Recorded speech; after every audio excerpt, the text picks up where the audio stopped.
అయినటువంటి దేవునికి తన ప్రియకుమారుడైన యేసు ప్రభువారి ద్వారా స్తుతులు స్తోత్రాలు చెల్లించుకుంటూ ఈ రాత్రికాల సమయంలో దేవుని యొక్క వాక్యాన్ని వింటున్నటువంటి మీ అందరికి కూడా మన ప్రభువును ప్రియరక్షకుడైనటువంటి యేసు ప్రభువారి నామంలో మీ అందరికీ నా వందనాలు తెలియజేస్తూ ఉన్నాను. అందరికీ వందనాలు. దేవుని వాక్యము ఎంతో బలమైనది, దేవుని వాక్యము ఎంతో విలువైనది, దేవుని వాక్యము ఎంతో ఘనమైనది. దేవుని యొక్క వాక్యము అద్దముతో పోల్చబడింది, దేవుని యొక్క వాక్యము పాలతో పోల్చబడింది, దేవుని యొక్క వాక్యము శుద్ధితో పోల్చబడింది. పాలు మన శరీరానికి ఎంతో ఆరోగ్యాన్ని ఇస్తూ ఉంటాయి.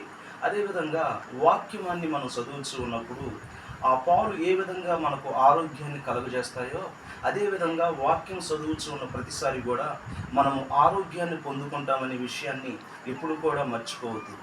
వాక్యము శుద్ధితో పోల్చబడింది అనగా వాక్యాన్ని చదువుతూ ఉన్నప్పుడు ఆ వాక్యము మనల్ని ఖండిస్తుంది, గద్దిస్తుంది, హెచ్చరిస్తుంది, బుద్ధి చెప్పుతూ ఉంటుంది. అలాగే మనం గమనించినట్లయితే వాక్యము అద్దముతో పోల్చబడింది. అద్దములో మనం చూస్తూ ఉన్నప్పుడు మన ముఖము మనకు చాలా చక్కగా కనిపిస్తూ ఉంటుంది, క్లారిటీగా. అదేవిధంగా వాక్యం అనే అద్దము, వాక్యం చదువుతూ ఉన్నప్పుడు కూడా మనం ఎలాగ నడవాలో, ఎలాగ ప్రవర్తించాలో, ఎలాగ జీవించాలో దేవుని యొక్క వాక్యము, దేవుడు వాక్యం ద్వారా మనతో మాట్లాడుతూ ఉంటాడు. అయితే ఈ కొద్ది సమయంలో నేను మీ ముందు ఉంచాలనుకుంటున్న అంశం ఏంటంటే దేవుడు మన మార్గములను, మన క్రియలను, మన యొక్క ఆలోచనలను ఎరిగిన వాడై ఉన్నాడు. ఏంటి? దేవుడు మన మార్గములను, మన ఆలోచనను, మన క్రియలను దేవుడు ఎరిగిన వాడై ఉన్నాడనే ఒక పాఠాన్ని మనం కొద్దిసేపు నేర్చుకోబోతూ ఉన్నాము. పరిశుద్ధ గ్రంథమైనటువంటి బైబిల్లో మనం గమనించినట్లయితే యోబు గ్రంథము 34వ అధ్యాయము 21వ వాక్యాన్ని నేను మీ కొరకు చదువుతూ ఉన్నాను, గమనించండి. యోబు గ్రంథము 34వ అధ్యాయము 21వ వచనాన్ని నేను మీ కొరకు చదువుతూ ఉన్నాను, గమనించండి. ఆయన దృష్టి నరుల మార్గం మీద ఉంచబడి ఉన్నది, ఆయన వారి నడకలన్నీ కనిపెట్టి చూచుచూ ఉన్నాడని దేవుని వాక్యం సెలవిస్తుంది. అంటే మన మార్గములు ఏ విధముగా ఉన్నాయి, మన మీద మనకు మేలు కలిగిస్తూ ఉంటాయా, మన మార్గములు మనకు అపాయమును కలిగిస్తూ ఉంటాయా మనకు తెలియదు. కానీ మన మార్గముల మీద దేవుని యొక్క దృష్టి ఉన్నది. ఆయన మన నడకలన్నీ, మన ఆలోచనలన్నీ, మన ఉద్దేశాలన్నీ ఎరిగిన వాడై ఉన్నాడు. ఎందుకంటే దేవుడు సర్వశక్తిమంతుడు, దేవుడు సర్వాధికారి, దేవుడు సర్వాంతర్యామి, అన్ని చోట్ల ఉన్నవాడని దేవుని వాక్యం సెలవిస్తుంది.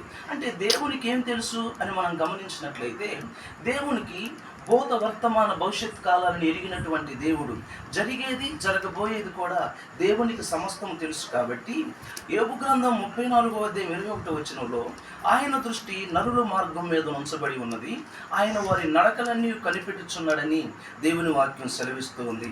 అదే విధముగా కీర్తన గ్రంథము 33వ అధ్యాయము 13వ వాక్యాన్ని నేను మీ కొరకు చదువుతూ ఉన్నాను, గమనించండి. 33వ కీర్తన 13వ వచనాన్ని గమనించినట్లయితే యెహోవా ఆకాశములో నుండి కనిపెట్టుచున్నాడు, ఆయన నరులందరినీ దృష్టించుచున్నాడు. యెహోవా అనగా ఉన్నవాడు అనువాడు, యెహోవా అనగా ఉన్నవాడు అనువాడు. అయితే తన యొక్క పేరుని మొట్టమొదటగా దైవజనుడైనటువంటి మోషేకు ప్రత్యక్షపరుచుకున్నాడు. దేవుడు అనగా ఉన్నవాడు అనువాడు, ఇదే నా నామము అని దైవజనుడైనటువంటి మోషేకి ఆ పేరును దేవుడు కనపరుచుకున్నట్లుగా మనం చూస్తూ ఉన్నాం. అయితే పితరుల కాలంలో తండ్రి అయినటువంటి దేవుడు కేవలం అబ్రాహాముకు తన పేరుని కనపరుచుకోలేదు. అయితే అబ్రహాముతో ఏం తెలియజేశాడంటే నేను సర్వశక్తి కలిగిన దేవుడినని ఆ మాట మాత్రమే తెలియజేశాడు. ఇప్పుడు చదవబడినటువంటి లేఖన భాగాన్ని మనం గమనించినట్లయితే 33వ కీర్తన 13వ వచనంలో యెహోవా ఆకాశములో నుండి కనిపెట్టుచున్నాడు, ఆయన నరులందరినీ దృష్టించుచున్నాడని దేవుని వాక్యం సెలవిస్తూ ఉంది. అంటే దేవుడు మనల్ని కనిపెట్టుచూ ఉన్నాడు, దేవుడు మనల్ని పరిశీలన చేస్తూ ఉన్నాడు. దేవునికి మన యొక్క అంతరంగం తెలుసు, దేవునికి మన యొక్క హృదయ ఆలోచనలు ఎరిగినటువంటి దేవుడు.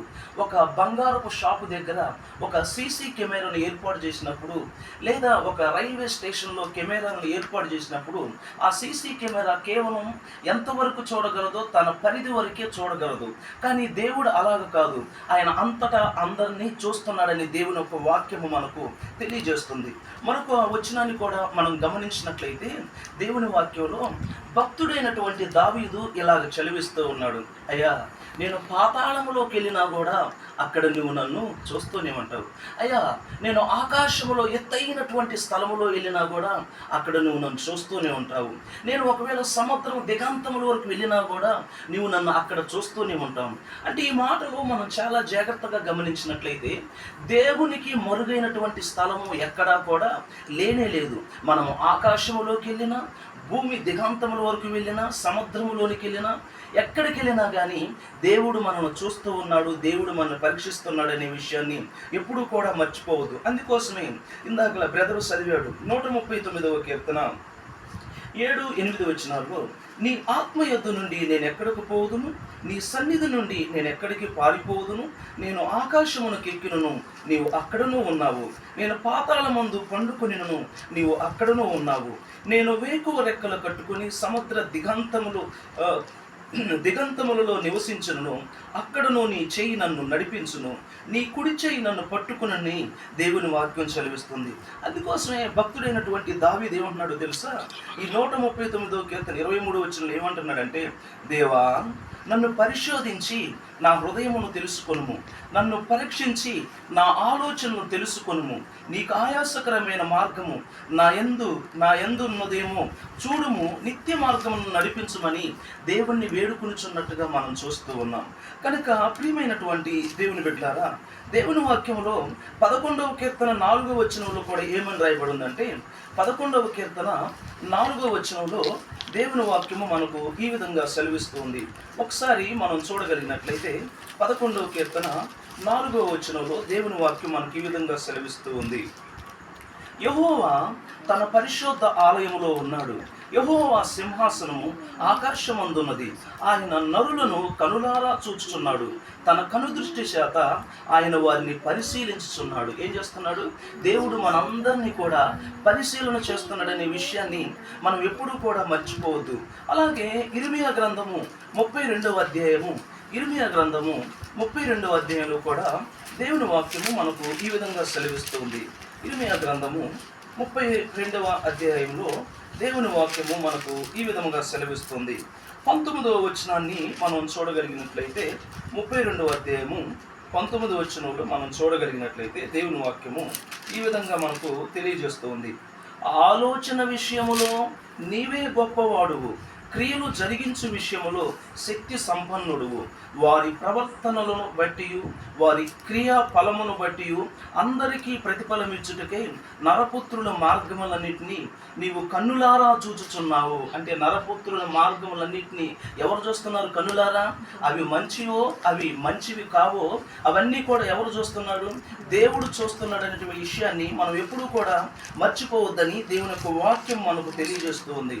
ఇంకా గమనించినట్లయితే అందుకోసమే తండ్రి అయినటువంటి దేవుడు ఈ విధంగా మాట్లాడుతున్నాడు. 14వ కీర్తన 2వ వచనంలో దేవుని వాక్యము ఈ విధంగా మనకు సెలవిస్తూ ఉంది. 14వ కీర్తన 2వ వచనంలో మనం గమనించినట్లయితే దేవుని వాక్యం ఈ విధంగా సెలవిస్తుంది.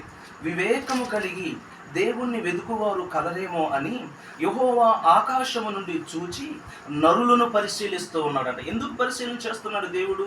వివేకము కలిగి దేవుణ్ణి ఎదుకువారు కలరేమని ఆయన ఏం చేస్తున్నాడు? పరిశీలన చేస్తూ ఉన్నాడు. ఈ విషయాన్ని మనం చాలా జాగ్రత్తగా గమనించినట్లయితే యెహోవా ఆకాశము నుండి చూసి నరులను పరిశీలిస్తూ ఉన్నాడని దేవుని యొక్క వాక్యం మనకు తేటతెల్లంగా తెలియజేస్తూ ఉంది. మనందరినీ కూడా పరిశీలన చేస్తూ ఉన్నాడు. చాలామంది నేటి కాల దినాల్లో సృష్టికర్తను వదిలిపెట్టి సృష్టిలో ఉన్నటువంటి వాటిని పూజిస్తూ ఉన్నారు, ఆరాధిస్తూ ఉన్నారు, కొలుస్తూ ఉన్నారు. అందుకే దేవుడు వివేకము కలిగి అందరినీ చూస్తూ ఉన్నాడు. ఎవరైనా దేవుణ్ణి వెదుకువారు కలరేమని దేవుడు మనల్ని చూస్తూ ఉన్నాడు. అయితే చాలామంది ఇంకా ఏం మాట్లాడుతూ ఉన్నారంటే, దేవుడు ఉంటే నాకు చూపించు, దేవుడు కరెక్ట్ కాదు అని రకరకాలుగా మాట్లాడుతున్నాడు. అందుకోసం ఇందాక మనం చదువుకున్నాం 14వ కీర్తన 1వ వచనంలోనే ఎవరు ఈ విధంగా దేవుడు ఉంటే నాకు చూపించు, దేవుడు లేదు, దెయ్యము లేదని రకరకాలుగా వారు ఇష్టం వచ్చినట్టు ఎవరు మాట్లాడతారంటే భక్తిహీనులు ఆ విధంగా మాట్లాడతారు, మూర్ఖులు ఆ విధంగా మాట్లాడతారు, అహంకారం కలిగినటువంటి వ్యక్తులు ఆ విధంగా మాట్లాడతారు, దుష్టులు ఆ విధంగా మాట్లాడతారని కీర్తన గ్రంథంలో తేటతెల్లంగా తెలియచేయబడుతుంది. ఎందుకు వారు ఆ విధంగా విధంగా మాట్లాడతారు అని మనం గమనించినట్లయితే దేవుని ప్రసంగి గ్రంథంలో ఒక మాట రాయబడి ఉంది. నేను మీ కొరకు చదువుతూ ఉన్నాను, గమనించండి. ఎందుకు వారు ఆ విధంగా మాట్లాడుతూ ఉన్నారంటే, ప్రసంగి గ్రంథము 8వ అధ్యాయం 11వ వచనంలోని, దుష్క్రియకు తగిన శిక్ష శీఘ్రముగా కలగకపోవుట చూచి మనుషులు భయము విడిచి హృదయపూర్వకముగా దుష్క్రియలు చేయుదురు.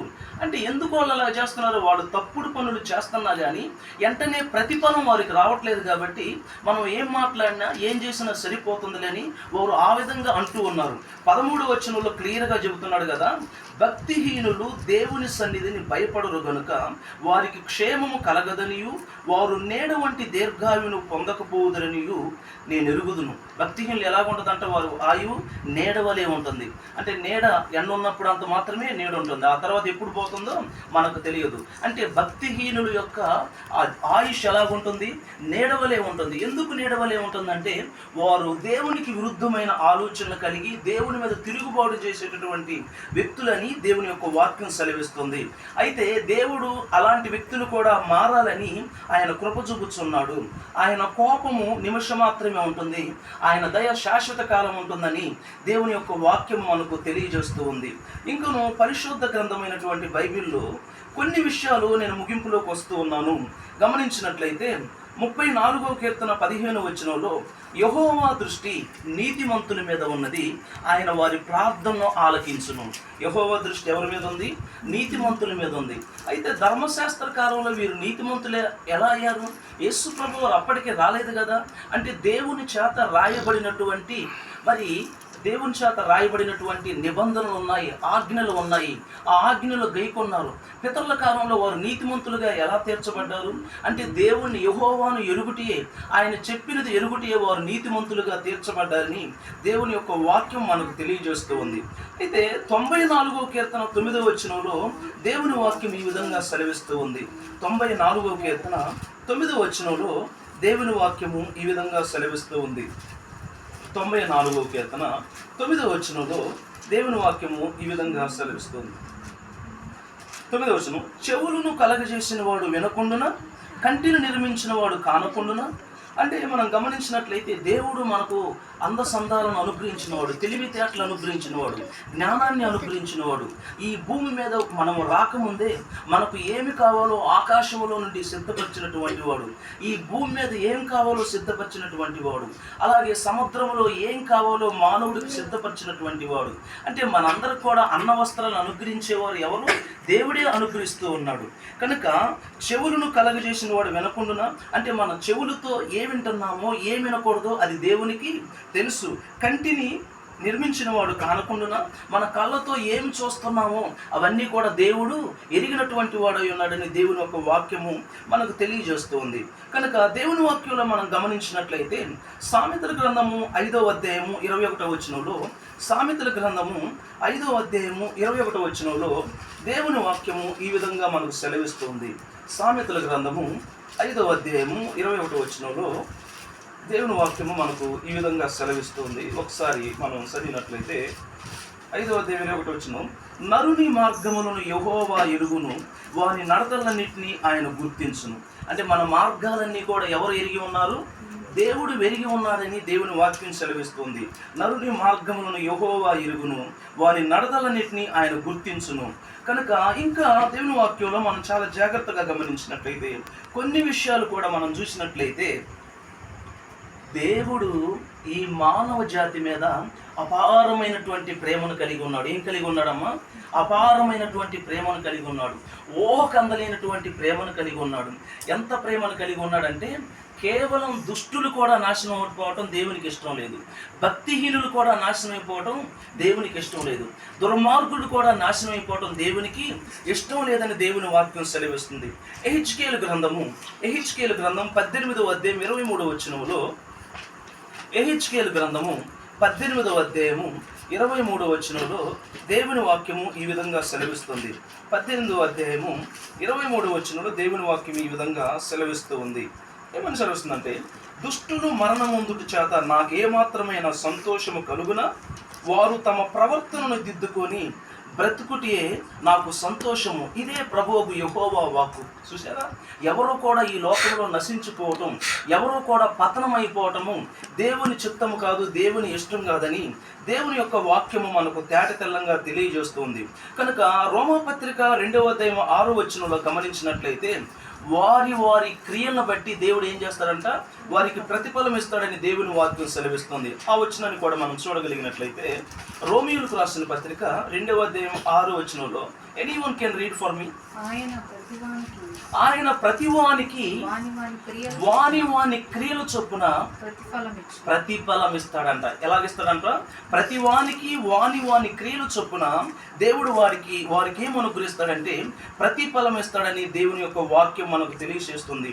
అందుకోసమే గలతీయులకు రాసిన పత్రిక 6వ అధ్యాయం 7వ వచనం ఏమని రాయబడి ఉందంటే, గలతీయులకు రాసిన పత్రిక 6వ అధ్యాయం 7వ వచనంలో, మోసపోకుడి, దేవుడు ఎక్కిరింపబడడు, మనుషుడా నీవు ఏమెత్తుతావో ఆ పంటనే కోస్తావని దేవుని వాక్యం సెలవిస్తుంది. అందుకోసమే యోబు గ్రంథము 4వ అధ్యాయం 8వ వచనంలో, 4వ అధ్యాయం 8వ వచనంలో ఏమని రాయబడి ఉందంటే, 4వ అధ్యాయము 8వ వచనంలో, యోబు గ్రంథము 4వ అధ్యాయం 8వ వచనం ఏమని రాయబడి ఉందంటే, నేను చూచినంత వరకు అక్రమమును దున్ని కీడును ఎత్తువారు దానినే కోయిదరంట. ఏం చేస్తున్నారంట? నేను చూచినంత వరకు అక్రమమును దున్ని కీడును విత్తువారు దానినే కోయిదరని దేవుని యొక్క వాక్యం మనకు తెలియజేస్తూ ఉంది. కనుక దేవుడు సమస్తాన్ని ఎరిగి ఉన్నాడని దేవుని వాక్యం సెలవిస్తూ ఉంది. కనుక ప్రియమైన దేవుని బిడ్డలారా, దేవుని వాక్యంలో గమనించినట్లయితే దేవుడు వాక్యం ఈ విధంగా మనకు సెలవిస్తుంది, అన్యాయము చేయవాడు ఇంకను అన్యాయము చేయని. అక్కడ గమనించినట్లయితే 22వ అధ్యాయము ప్రకటన గ్రంథము 22వ అధ్యాయము 11వ వచనంలో ఏమని ఉందంటే, అన్యాయము చేయవాడు ఇంకను అన్యాయము చేయనిమ్ము, అపవిత్రుడైన వాడు ఇంకను అపవిత్రుడుగానే ఉండనిమ్ము, నీతిమంతుడు ఇంకను నీతిమంతుడుగానే ఉండనిమ్ము, పరిశుద్ధుడు ఇంకను పరిశుద్ధుడుగానే ఉండనిమ్ము. ఇదిగో త్వరగా వచ్చున్నాను, వాని వాని క్రియల చొప్పున ప్రతి వానికి ఇచ్చుటకు నేను సిద్ధపరిచిన జీతము నా యొద్ద ఉన్నది. ఎలాగట? అన్యాయము చేయవాడు ఇంకను అన్యాయమే చేయనిమ్ము, అపవిత్రుడు అయినవాడు ఇంకనూ అపవిత్రుడుగానే ఉండనిము, నీతిమంతుడు ఇంకనూ నీతిమంతుడుగానే ఉండనిము, పరిశుద్ధుడు ఇంకనూ పరిశుద్ధుడుగానే ఉండనిము. ఇదిగో త్వరగా వచ్చున్నాను, వాని వాని క్రియలు చొప్పున ప్రతి వానికి ఇచ్చుటకు నేను సిద్ధపరిచిన జీతము నా యొద్ద ఉన్నదని దేవుని యొక్క వాక్యం సెలవిస్తుంది. సిద్ధపరిచినటువంటి జీతాన్ని ఇస్తాడు, వాని వాని క్రియలు చొప్పున వస్తాడు. ప్రభు అయినటువంటి యేసుక్రీస్తు మరలా వస్తాడు. ఎలా వస్తాడని మనం గమనించినట్లయితే ఆయన వరుడుగా వస్తూ అన్నాడు. ఎందుకు వస్తున్నాడు వరుడుగా అని మనం గమనించినట్లయితే, వధువైనటువంటి సంఘాన్ని తీసుకొని వెళ్ళటానికి వస్తున్నాడు. ఎందుకు వస్తున్నాడు? వధువైనటువంటి సంఘాన్ని తీసుకొని వస్తూ ఉన్నాడు. అయితే ఆ సంఘం కోసం వరుడైనటువంటి యేసుక్రీస్తు ఏం చేశాడు? తన ప్రాణాన్ని పెట్టాడు. వాక్యముతో ఉదక స్నానం చేసి ఆ సంఘము కలంకమైన నిష్కలంకమైన లేకుండా పరిశుద్ధంగా ఉండాలని తన్ను తానే అప్పగించుకొని వాక్యముతో ఉదక స్నానం చేసి ఆ సంఘము కొరకు తన స్వరక్తం ఇచ్చాడు. పరిశుద్ధ రక్తం ఇచ్చి సంపాదించినటువంటి సంఘము కొరకు ఈసారి ఎలా గలవచ్చు ఉన్నారంటే వధువు సంఘాన్ని తీసుకుని వెళ్తూ ఉన్నాడు. ఈ వధువు సంఘం ఎలా ఉండాలంటే పరిశుద్ధ జీవితం కలిగి, ప్రార్థనా జీవితం కలిగి, వాక్యానుసారమైనటువంటి జీవితం కలిగి, ఒక మెలుకు కలిగినటువంటి వారి వలె, బుద్ధి కలిగినటువంటి కన్యకల వలె సిద్ధపడినట్లయితే యేసు ప్రభు వారు ఎప్పుడు వస్తాడో మనకు తెలియదు. కనుక ఆయన వచ్చినప్పుడు మనం మెలుకుగా ఉన్నప్పుడు మనం ఏం చేస్తామంటే ప్రభు వారితో ఎత్తబడేటటువంటి గుంపులో ఉంటాం. ఎవరితో ఉంటాం? ప్రభు వారితో ఎత్తబడేటువంటి గుంపులో ఉంటాము. ఆ తర్వాత జరిగే పరిణామం ఏంటని మనం గమనించినట్లయితే మనం అందరం కూడా నిత్య రాజ్యానికి వెళ్ళేటటువంటి అవకాశం ఉంది. ఎందుకు నిత్య రాజ్యానికి వెళ్ళే అవకాశం ఉందంటే మనందరం కూడా విన్నాము, విశ్వాసం ఉంచాము, మారు మనసు పొందాము, ఒప్పుకున్నాము, నీటి చేత బాప్తిజాన్ని తీసుకున్నాం, ప్రభువు మరణాన్ని జ్ఞాపకం చేసుకున్నాం. కాబట్టి మనకందరి కూడా ప్రభు అయిన యేసుక్రీస్తు పరలోకంలో స్థలాన్ని సిద్ధపరుస్తూ ఉన్నాడు. ఏం చేస్తూ ఉన్నాడు? పరలోకంలో స్థలాన్ని సిద్ధపరుచు ఉన్నాడు. నేనుండే స్థలంలో మీరు కూడా ఉండులాగన నేను నా తండ్రి ఇంటికి వెళుతూ ఉన్నాను. పరలోకంలో మన అందరి కోసం ఏం చేస్తున్నాడు? ప్రభు స్థలాన్ని సిద్ధపరుచు ఉన్నాడు. మరి విడవబడినటువంటి పరిస్థితి ఏంటి? అగ్ని ఆరదు, పురుగు సావదు, నిత్యము భయంకరమైనటువంటి యాతనకరమైనటువంటి పరిస్థితి ఉంటుందని దేవుని వాక్యం సెలవిస్తుంది. ఏ ఒక్కరు కూడా నశించిపోవడం దేవునికి ఇష్టము కానే కాదు. కనుక పాతాళం అనేది, నరకం అనేది మనకు సిద్ధపరిచింది కాదు, అపవాది యొక్క దూతలకు మాత్రమే సిద్ధపరిచింది. మనము సమయం ఉండగానే దేవుని వాక్యాన్ని విని గ్రహించి గైకొని మరి ప్రభు సన్నిధికి వచ్చి రక్షణ పొందినట్లయితే మనం ధన్యులు అవుతారు.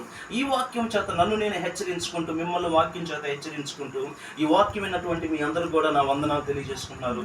అందరికీ వందనాలు.